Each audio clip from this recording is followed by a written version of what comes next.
My dear students, మనం నిన్నటి క్లాస్లో బీమా కంపెనీలోని రకాలను తెలుసుకున్నాం. అలాగే బీమా కంపెనీ నిర్వహించేటువంటి పుస్తకాల గురించి తెలుసుకున్నాం. బీమా కంపెనీ మూల్యాంకన ఆస్తప్పుల పట్టీని ఏ విధంగా తయారు చేస్తుంది అనే దాని గురించి తెలుసుకున్నాం. అంతేకాకుండా ఇంకా బీమా కంపెనీలో బీమా కంపెనీ అంటే ఏమిటి, బోనస్ని ఏ విధంగా లెక్కిస్తారు, అలాగే రివర్షనరీ బోనస్ అంటే ఏమిటి, వార్షికాలు అంటే ఏమిటి అనే అంశాల గురించి ఈరోజు క్లాస్లో తెలుసుకుందాం.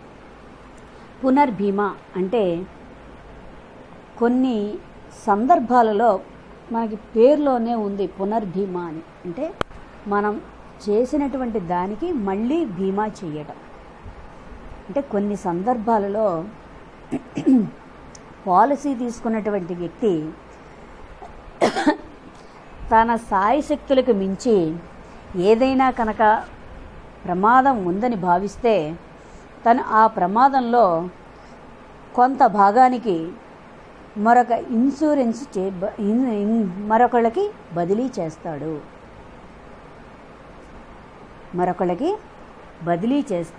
అంటే మరొక ఇన్సూరర్కు బదిలీ చేస్తాడు. ఆ ప్రక్రియని పునర్బీమా అంటాము. అయితే ఈ విషయంలో అంటే పునర్బీమాలో ఇన్సూరరు తన పాలసీలపై వసూలు చేసిన ప్రీమియం మొత్తాన్ని అతని దగ్గరే ఉంచుకోకుండా రెండవ ఇన్సూరర్కు బదిలీ చేసి రెండవ సంస్థకి లేదా రెండవ వ్యక్తికి బదిలీ చేసి విపత్తు భాగంపై ఆధారపడి, అంటే ఎంత ప్రమాదమైతే సంభవించిందో దానిపైన ఆధారపడి ప్రీమియం తను చెల్లించేటువంటి వాయిదాల్లో కొంత మొత్తాన్ని అతను దానికి చెల్లిస్తాడు. అలాగే పాలసీ కాలం పూర్తయిపోతే క్లెయిమ్ను కూడా ఇన్సూరరు ఇరువురు ఏ విధంగా అయితే వాళ్ళ నిష్పత్తి ఉంటుందో ఆ నిష్పత్తిలో ఈ మొత్తాన్ని భరిస్తారు. అంటే మనం ఇదివరకు పునర్బీమా అంటే చెప్పాం, ఒక సంస్థ ఇంకొక సంస్థతో చేసుకునేటువంటి ఒప్పందాన్ని పునర్బీమా అంటాం. అంటే ఎక్స్ అనే వ్యక్తి ఏ అనే వ్యక్తి ఉన్నాడు, ఎక్స్ వై ఇద్దరు ఉన్నారని చెప్పాం. ఏ అనే వ్యక్తి ఎక్స్ సంస్థతో ఇన్సూరెన్స్ చేయించుకున్నాడు. అయితే ఎక్స్ ఏం చేసింది, తను ఆ భారాన్ని మొయ్యలేనేమో అనుకుని ఈ వై సంస్థతో కొంత ఇన్సూరెన్స్ చేయించుకుంది. అంటే సంస్థతో చేయించుకుంది. అయితే ప్రమాదం సంభవించినప్పుడు రెస్పాన్సిబిలిటీ ఏ అనే వ్యక్తికి రెస్పాన్సిబిలిటీ ఎవరు అంటే ఎక్సే, వైకి ఏమీ సంబంధం ఉండదు. కానీ ఎక్స్ ఏం చేస్తాడు, వై దగ్గరికి వాళ్ళ నిష్పత్తిలో ఎంతైతే ఇన్సూరెన్స్ చేశాడో ఆ నిష్పత్తి శాతాన్ని వై దగ్గర నుంచి ఎక్స్ తీసుకుని ఏకి చెల్లిస్తాడు. కాబట్టి ఇలా చేసుకున్నటువంటి మొత్తాలన్నింటినీ, అంటే ఆ చెల్లింపులు ఏ విధంగా చెల్లించాలి అనేటువంటిది వాళ్ళ యొక్క దీనిలో ఉంటుంది. అంటే మొదటి ఇన్సూరర్ ఖాతాలో రెండవ ఇన్సూరర్ నుండి వసూలు చేసుకున్నటువంటి క్లెయిమ్ను రెండవ ఇన్సూరర్ నుంచి తీసుకున్నటువంటి మొత్తాన్ని చెల్లించవలసిన మొత్తం క్లెయిమ్ నుండి తీసివేసేస్తాడు. అలాగే ఈ రెండవ ఇన్సూరర్ ఎవరైతే ఉన్నారో అతనికి రావాల్సినటువంటి ప్రీమియం మొత్తాన్ని కూడా వసూలు చేసుకుంటాడు. కాబట్టి ఈ రెండు ఇన్సూరర్ ఖాతాల్లో చెల్లించిన క్లెయిముల్లో పునర్బీమా క్లెయిమ్ మొత్తం వసూలైన ప్రీమియంలో పునర్బీమా ప్రీమియం కలిసి ఉంటుంది. అయితే దానిని పునర్బీమా అంటాం. సింపుల్గా ఏమీ లేదు, ఏ అనే వ్యక్తి ఉన్నాడు, అతను ఎక్స్ వై అనేటువంటి రెండు బీమా సంస్థలు ఉన్నాయి. అయితే ఏ అనే వ్యక్తి ఎక్స్తో ఒప్పందం కుదుర్చుకున్నాడు. ఆ ఎక్స్ ఏం చేశాడంటే తనకి అది భరించడం కష్టం అవుతుందేమోనని కొంత శాతానికి వై దగ్గర ఇన్సూరెన్స్ చేశాడు. ఆ ఇన్సూరెన్స్ కాలం మూసిన తర్వాత ఎక్స్ ఏకి చెల్లించాలి. అయితే ఎక్స్ ఏం చేస్తాడంటే వై దగ్గర నుంచి వసూలు చేసుకుని ఎక్స్ తీసుకుని, అలాగే ఎక్స్ దగ్గర నుంచి వై కూడా ప్రీమియంలు వాళ్ళకి రావాల్సినటువంటి మొత్తాలన్నింటినీ కూడా వసూలు చేసుకుంటారు ఇద్దరును. దానిని మనం పునర్భీమా అంటాము. ఇంకా బోనస్ అంటే ఏమిటి?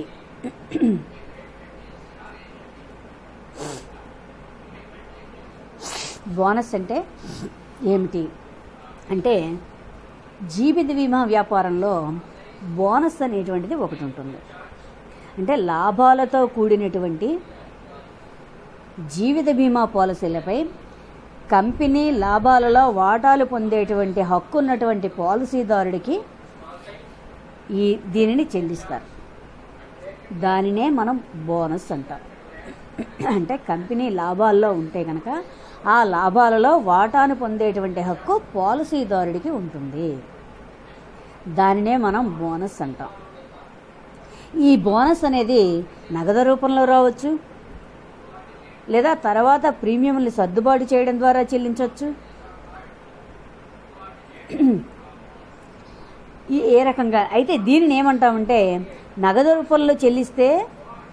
రూపంలో చెల్లించినటువంటి బోనస్ గాను, నగదు రూపంలో బోనస్ అని, ప్రీమియంలో సర్దుబాటు చేస్తే కనుక దానిని ప్రీమియం తగ్గింపు బోనస్ అని అంటాం. అంటే నగదు గుర్తుపెట్టుకోండి, నగదు బోనస్ని ఏం చేయాలండి? రెవెన్యూ ఖాతాలో డెబిట్ వైపు చూపాలి.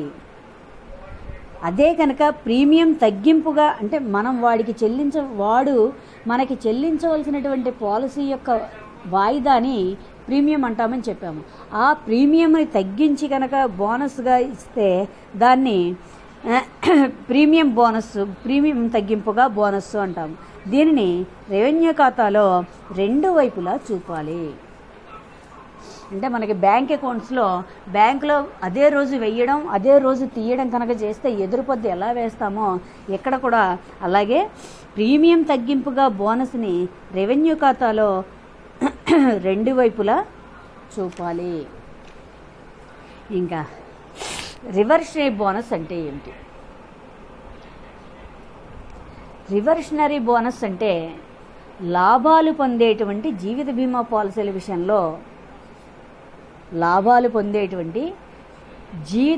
పాలసీల విషయంలో పాలసీదారులకు వ్యాపారపు లాభాన్ని పంచుకునేటువంటి హక్కు ఉండడాన్నే రివర్షనరీ బోనస్ అంటాం.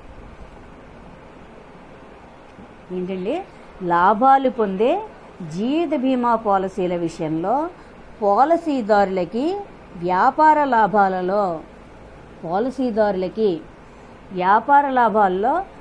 భాగాన్ని పంచుకునే హక్కు ఉండడాన్నే రివర్షనరీ బోనస్ అంటాం. అంటే బీమా సంస్థను జాతీయం చేసిన తర్వాత ఎల్ఐసి ఏం చేసిందంటే 95% పాలసీదారులకే బోనస్గా ఇస్తుంది. ఏం చేస్తుంది?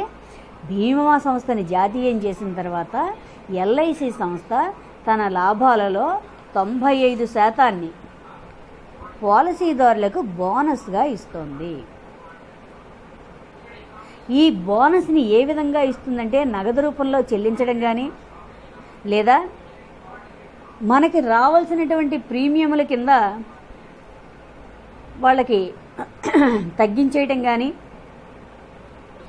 లేదా పాలసీకి కాలపరిమితి ముగిసిన తర్వాత అంత మొత్తాన్ని చెల్లించడం కానీ జరుగుతూ ఉంటుంది.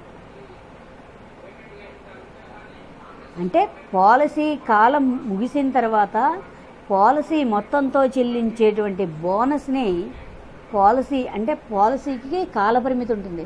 ఆ కాలపరిమితి ముగిసిన తర్వాత ఆ పాలసీ మొత్తంతో చెల్లించేటువంటి బోనస్ని రివర్షనరీ బోనస్ అంటాం. రివర్షనరీ బోనస్ అంటాం. ఇది నెక్స్ట్ వార్షికాలు. వార్షికాలు అంటే ఏమిటి అంటే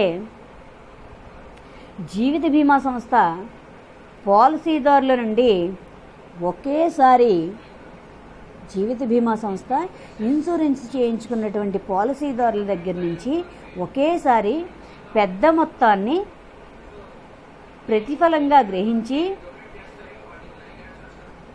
ఒకసారే వాళ్ళ దగ్గర నుంచి ప్రతిఫలాన్ని తీసుకుని పాలసీదారులకు జీవించి ఉన్నంతకాలం కానీ లేదా సంవత్సరానికి ఒకసారి కానీ లేదా వాళ్ళ ఒప్పందంలో ఏదైతే ఉందో ఆ దానిని నిర్ణీతమైనటువంటి మొత్తాన్ని చెల్లించడానికి హామీ ఇస్తుంది, చెల్లిస్తాను అని. కాబట్టి ఆ ఒప్పందం ప్రకారము ఈ పాలసీ తీసుకున్నటువంటి వ్యక్తులకి బీమా కంపెనీ చెల్లించేటువంటి మొత్తాన్ని వార్షికాలు అంటాం. వార్షికాలు అంటే ఏంటంటే జీవిత బీమా సంస్థ పాలసీ మనకి ఇప్పుడు కొన్ని కొత్త పాలసీలన్నీ పెడుతోంది. రిటైర్మెంట్ బెనిఫిట్, ఆ బెనిఫిట్, ఈ బెనిఫిట్ అని. అంటే పాలసీదారుడి దగ్గర నుంచి ఒకేసారి లంసంగా కొంత మొత్తాన్ని ప్రతిఫలంగా తీసుకుని, అంటే కొంతకాలం వరకు వాళ్ళ దగ్గర నుంచి మొత్తాన్ని తీసుకుని వాళ్ళకి జీవితాంతం 3 నెలలకోసారో 6 నెలలకోసారో నెలకో ప్రతి నెలనో మనం ఈ యాడ్లన్నీ చూస్తూ ఉంటాం. నెలకి 1800 రూపాయలు 15 నెలలో లేకపోతే సంవత్సరమో లేకపోతే 15 సంవత్సరాలు కడితే మీకు జీవితాంతం నెలకి ఇంత 4000 5000 పెన్షన్ కింద ఇస్తాము అని చెప్పి, లేకపోతే ప్రతి నెల ఇంత మొత్తాన్ని చెల్లిస్తాము అని చెప్పేసి యాడ్లు చూస్తూ ఉంటాం మనం. అదే ఇక్కడ వార్షికాలు అంటాం. అంటే జీవిత బీమా సంస్థ పాలసీదారుడి నుండి ఒకేసారి పెద్ద మొత్తాన్ని ప్రతిఫలంగా తీసుకొని ఆ పాలసీదారుడు జీవించి ఉన్నంతకాలం సంవత్సరానికి ఒకసారి కానీ లేదా వాళ్ళ ఒప్పందంలో ఏది ఉందో ఆ ఒప్పందం ప్రకారము చెల్లించడానికి, ఆ ఒప్పందం ప్రకారం చెల్లింపులు చేయడానికి హామీ ఇస్తుంది. ఆ ఒప్పంద ప్రకారము బీమా పాలసీదారుడు చెల్లించేటువంటి మొత్తాన్ని, సాలూరి మొత్తాన్ని వార్షికాలు అంటాం. అంటే వార్షికాలు మొత్తం బీమా కంపెనీ తయారు చేసేటువంటి ఈ వార్షికాల యొక్క మొత్తాన్ని ఎక్కడ చూపించాలి? బీమా కంపెనీ తయారు చేసేటువంటి రాబడి ఖాతాలో డెబిట్ వైపు ఖర్చుగా చూపి ప్రతిఫలంగా పాలసీదారుడు గ్రహించిన మొత్తం నుండి పాలసీదారుడికి ఇచ్చినటువంటి మొత్తం రాబడి ఖాతాలో ఆదాయంగా క్రెడిట్ వైపున చూపించాలి. ఏం చేయాలండి? దీన్ని రాబడి ఖాతాలో డెబిట్ వైపు ఖర్చుగా చూపించాలి. అలాగే ప్రతిఫలంగా పాలసీదారుడి నుండి గ్రహించిన మొత్తాన్ని రాబడి ఖాతాలో ఆదాయంగా చూపించాలి, క్రెడిట్ వైపు. ఇది బోనస్లు, అలాగే రివర్షనరీ బోనస్లు, వార్షికాలు, పునర్భీమాలు. ఇది అంటే ఏమిటండి? పునర్భీమా అంటే ఏమని చెప్తున్నాము? పునర్భీమా అంటే ఒక్కొక్కసారి బీమా సంస్థ ఒక సంస్థ ఇంకొక సంస్థతో చేసుకున్నటువంటి దానిని పునర్భీమా అంటామని చెప్తాం. ద్వంద్వ బీమా అంటే ఏమిటి? ఒకే ఆస్తికి ఒకే వ్యక్తి రెండు ఇన్సూరెన్సులు కనుక చేయిస్తే దాన్ని ద్వంద్వ బీమా అంటామని చెప్తాం.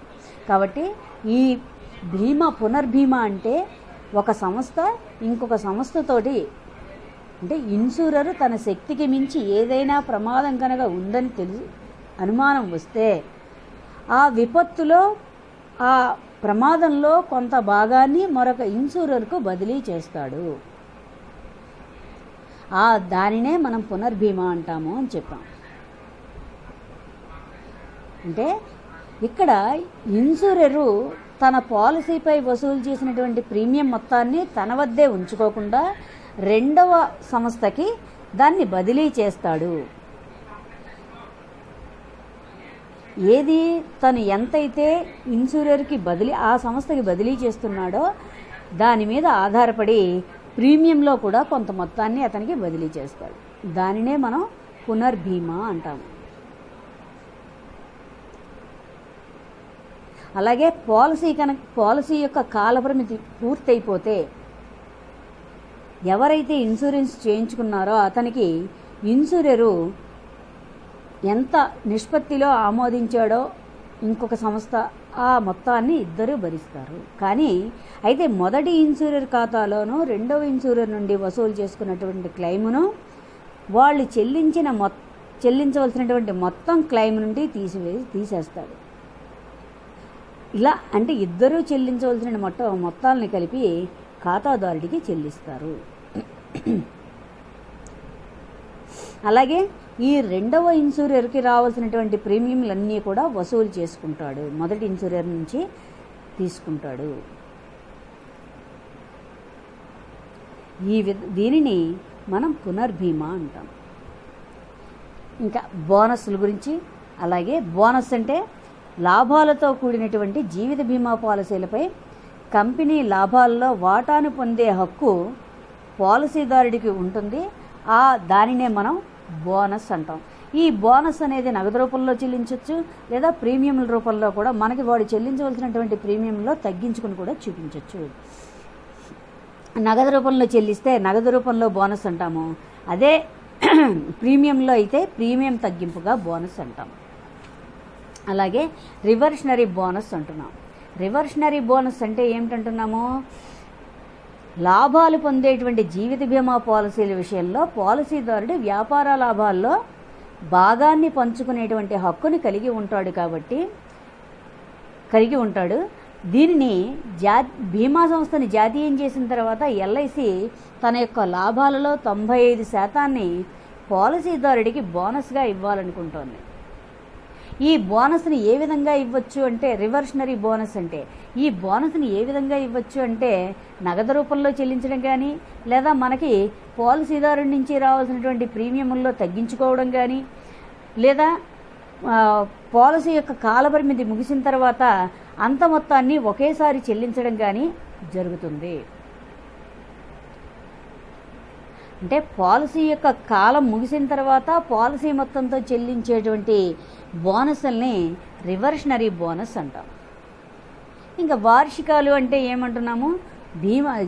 పాలసీదారుడి దగ్గర నుంచి ఒకేసారి పెద్ద మొత్తాన్ని ప్రతిఫలంగా తీసుకుని అతనికి జీవించి ఉన్నంతకాలం సంవత్సరానికి ఒకసారి కానీ, లేదా మనకి వాడికి ఉండేటువంటి ఒప్పందం ప్రకారము నిర్ణీత మొత్తాన్ని చెల్లిస్తాను అని హామీ ఇస్తుంది. ఆ ఒప్పందం ప్రకారము పాలసీదారుడికి చెల్లించేటువంటి దానినే వార్షికాలు అంటాము. అర్థమైందండి?